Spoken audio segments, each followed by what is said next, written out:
Plus de 10 ans que ces anciens otages français de l'État islamique attendaient que leur geôlier soit déclaré coupable. C'est chose faite. Mehdi Nemmouche est condamné à la réclusion à perpétuité, assorti d'une période de 22 ans de sûreté. C'était un procès exceptionnel à tous les niveaux. On a eu des vrais débats de fond. On a bien posé l'enjeu de ce procès qui était aussi la sécurité des Français face à la menace terroriste islamiste. Mehdi Nemmouche, imperturbable à l'énoncé du verdict, comme indifférent à son sort. Il avait déjà été condamné à perpétuité pour le quadruple assassinat du musée juif de Bruxelles en 2014. Si Mehdi Nemmouche est impassible, sa défense ne peut que l'être. D'ailleurs, y avait-il un vrai suspense ?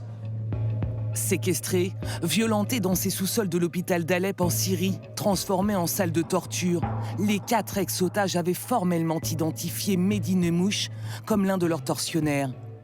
Mais durant ces 5 semaines d'audience, le djihadiste français de 39 ans a continué d'affirmer qu'il ne les avait jamais croisés jusque-là.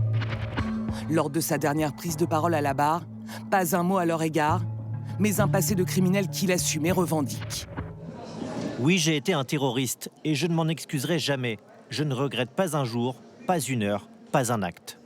Comme une ultime provocation pour ses accusateurs. Pour moi, c'est un combat qui commence.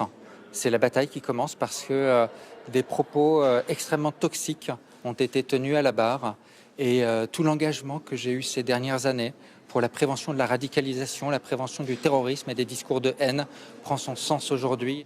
Mehdi Nemmouche a 10 jours pour faire appel de sa condamnation.